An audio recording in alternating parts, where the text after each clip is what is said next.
Selon la famille de M. Olivier Bokor, ce dernier se rendait sur invitation aux environs de 23h47, comme à l'accoutumée, au domicile du président de la République. Alors que M. Olivier Bokor, en compagnie de son épouse,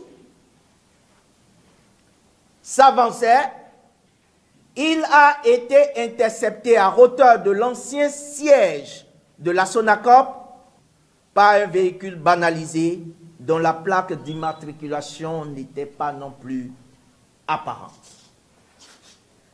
Des individus armés mettant M. Olivier Bokor et son épouse en joue. C'est dans ces circonstances que ces assaillants ont amené M. Olivier Bokor vers une destination inconnue. À l'heure où nous tenons le présent point de presse, il n'est possible, ni à sa famille, ni à nous-mêmes, ses avocats, de savoir où et dans quel état se trouve M. Olivier Bokor. M. Bokor ne fait l'objet d'aucune procédure judiciaire, pas plus qu'il n'a été visé auparavant, ni par une convocation, encore moins par un mandat d'amener ou d'arrêt.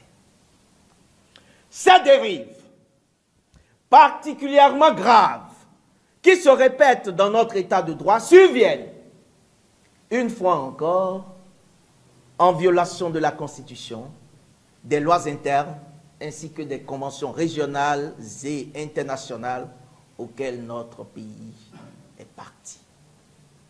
La récurrence de ces faits et l'apathie de l'appareil judiciaire questionnent notre état ou notre relation à l'état de droit et à l'ancrage démocratique dans notre pays.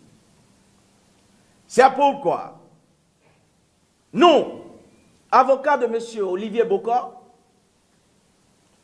1. Dénonçons son enlèvement par des hommes en armes dans la nuit du 23 au 24 septembre 2024. 2. Dénonçons la violation flagrante des fondamentaux de l'état de droit, toute chose de nature à transformer notre pays en un état sans loi et à hypothéquer son attractivité. 3. Exigeons des autorités politico-judiciaires de notre pays des déclarations immédiates quant aux lieux et conditions de détention de M. Olivier Bokor et quant aux faits qui lui sont reprochés. 4. Prenons à témoin les instances nationales, régionales et internationales garantes du respect des droits fondamentaux de la personne humaine et de la démocratie véritable, ainsi que le peuple béninois. De tout ce qui précède,